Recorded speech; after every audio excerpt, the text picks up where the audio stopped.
इस वीडियो के माध्यम से मैं आपको बताने जा रहा हूं कि किस तरह पर प्लाज्मा थेरेपी हम पर काम करती है। पहले तो हम यह जानने कि प्लाज्मा थेरेपी क्या है। प्लाज्मा का अर्थ होता है हमारे रक्त का वह भाग, इसमें से रक्त कोशिकाएं जैसे लाल रक्त कोशिकाएं, आरबीसी, श्वेत रक्त कोशिकाएं, डब्ल्यूबीसी या फिर रक्त को बहने से रोकने वाली प्लेटलेट को हम निकाल ले तो उस रक्त को हम प्लाज्मा कहते हैं। जब कभी भी हमें कोई भी वायरस या बैक्टीरिया आक्रमण करते हैं तो हमारा शरीर उसको रोकने के लिए प्रतिरोधक यूनिट बनाता है या कहीं की सिपाही बनाता है, जिन्हें हम एंटीबॉडीज कहते हैं। ये दो तरह की होती है, एक तो हुमोरल इस बी सेल जो की तत्काल काम करती हैं, जिन्हें आईजीएम भी कहते हैं, और दूसरी होती है टी सेल वाली, जिसे सेल्यूलर इम्यूनिटी भी कहते हैं। देखिए पूरी खबर दिल्ली से डॉक्टर राम जी के साथ। कोरोना पर प्लाज्मा थेरापी बहुत अच्छा काम कर रही है। दिल्ली के अंदर 4-5 पेशेंटों में हुआ, केरला में हुआ, आज लखनऊ में हुआ। तो क्या है ये प्लाज्मा थेरापी जी? ये प्लाज्मा थेरापी ये है कि जो कोई भी आदमी कोरोना से पीड़ित होता है तो देखा जाता है कि उसके अंदर हमारी बॉडी की प्रतिरोधात्मक क्षमता माने एंटीबॉडीज बनाती है उससे लड़ने के लिए, जिसको दो तरह की बॉडी बोलते हैं, आईजीएम और आईजीजी। ये एंटीबॉडीज बी सेल से और टी सेल से बनती है। बी सेल से बनने वाली ज़्यादातर आईजीएम होती है, वो तत्क्षणिक 15-20 दिन तक काम करती है, मगर टी सेल वाली आईजीजी वो कई दिनों तक रह सकती है। और यही काम हम टीके से करते हैं। टीका हम देते हैं तो हम ऐसे रूप में देते हैं जिससे उस टीके से बीमारी नहीं हो मगर एंटीबॉडीज बन जाए। तो ये एंटीबॉडीज बना देता है, फिर बूस्टर लगता है तो ज़्यादा बना देता है। तो ये ऑलरेडी एंटीबॉडीज हमारे शरीर में रहती है, इसलिए जब कभी भी हमें वायरस अटैक करता हम पर कोई प्रभाव नहीं पड़ता। आपके यहाँ पुलिस मिलिट्री तैयार रहेगी तो दुश्मन कितना भी आ जाए आप तो उससे बचे जाएंगे। तो वही बात यहाँ होती है। अब जो आदमी बीमार हो और वो ठीक हो गया हो तो उसका प्लाज्मा लिया जाता है और उसका प्लाज्मा लेकर हम जो आदमी संक्रमित हो उसमें दे सकते हैं। तो इसके लिए क्या करना पड़ेगा?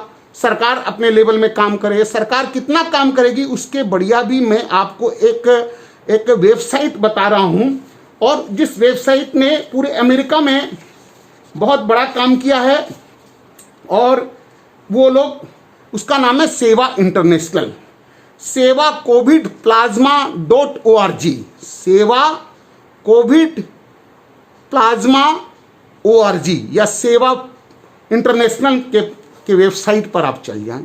ये अमेरिका में है मगर इंडियंस लोग बना रहे हैं। इसमें ये सब भाषा में है।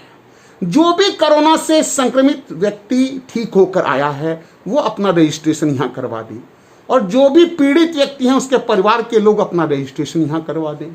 उससे क्या होगा? वो खोज लेंगे जिस एरिया में प्लाज्मा डोनर है और कौन लेने वाला है।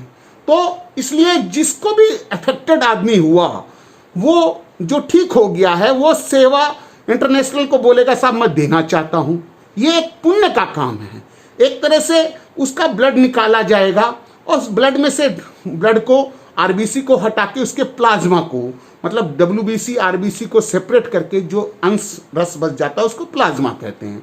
उसमें उसके सारी एंटीबॉडीज माने सारे सैनिक होंगे जो उसको कोरोना से लड़ने के लिए प्रकृति ने, बॉडी ने बनाए, और फिर जिसको जरूरत होगी वहां पर ये पहुंच जाए या ये जो लोग हैं उनके यहाँ पहुंच जाए। जिस तरह से ब्लड डोनेशन हम करते हैं, तो ये एक बहुत बड़ी पहल है। और ऐसी पहल हमारे मैं इस वीडियो के माध्यम से बहुत सारे एनजीओ को कहना चाहता हूं वो भी चालू कर लें। इसमें कोई पैसा नहीं लगेगा, बस नंबर अपना हाईलाइट कर दे, मोबाइल फ़ोन से, फेसबुक से, ट्विटर से, व्हाट्सएप से या डिफरेंट मीडिया से जुड़ सकते हैं। बस ये सेवा संस्थाएं, रोटरी क्लब है, लायंस क्लब है, या हमारे देश की बहुत सारे एनजीओ क्लबों को ये सारा पुण्य का काम करना चाहिए। तो जो बीमार व्यक्ति ठीक हुआ उसको, जिसको जरूरत है उसको मिला दे। मगर इसमें एक ध्यान रखना पड़ता है। जैसे ब्लड के लिए क्या ध्यान रखना पड़ता है साहब? वो व्यक्ति ठीक होने के बाद उसके 2 टेस्ट होने बहुत जरूरी होते हैं। क्या? उसके 2 नाक से टेस्ट होने चाहिए कि गले से कि उसको कोविड, आईजीपीटी या आरटीपीसीआर मेथड से कि उसको बिल्कुल नहीं है, या उसको ठीक हुए कम से कम 28 दिन ही हो जाए। अगर माइल्ड सिम्टम है तो 14 दिन के बाद ही, अगर पूरा संक्रमित है तो 28 दिन के बाद। और इसमें यह भी ध्यान रखा जाता है कि ये खराब नहीं हो, इसलिए जो संक्रमित व्यक्ति हो उसका ब्लड ग्रुप इसके ब्लड ग्रुप से मिल जाए। ब्लड ग्रुप नहीं मिलेगा तो भी ये प्लाज्मा में दिक्कत आ जाएगा। क्योंकि अभी कोई बैंक तो इसका बना नहीं है। बैंक बनने से हम इसको रख सकते हैं, फिर जिस ग्रुप का आया उस ग्रुप के आदमियों को हमने दे दिया। आने वाले दिनों में हो सकता है कि हमारी सरकार इसकी पहल करे, तो ये इस तरह का पुण्य का काम हमें करना चाहिए। प्लाज्मा थेरापी बहुत अच्छा काम कर रहा है, जैसे हमारे दिल्ली के मुख्यमंत्री श्री अरविंद केजरीवाल जी ने भी कहा, केरला के मुख्यमंत्री जी ने भी कहा पहले, और हमने ICMR ने भी इस बात को माना है, और चाइना के अंदर भी बहुत सारे केसेस में ये मिला गया। इवन अमेरिका के अंदर भी कई पेशेंटों में ये प्लाज्मा थेरापी दी गई। तो अब हमें चाहिए कि हमारी NGOs हैं, हमारी जो सामाजिक कल्याण संस्था है, इस तरह के पोर्टल चालू करे, क्योंकि अभी हमारे देश में लगभग 6000 लोग 8000 लोग कम से कम ठीक हो गए हैं, और 8000 लोगों का हम प्लाज्मा निकाल सकते हैं और उसको जरूरतमंद जो लोग हैं उनको दे सकते हैं, जिससे उनको सीवियर फॉर्म ऑफ, मतलब ज़्यादा संक्रामक नहीं हो, वो वेंटिलेटर में नहीं जाएं और वो सुरक्षित होकर घर पर आ सकें। धन्यवाद।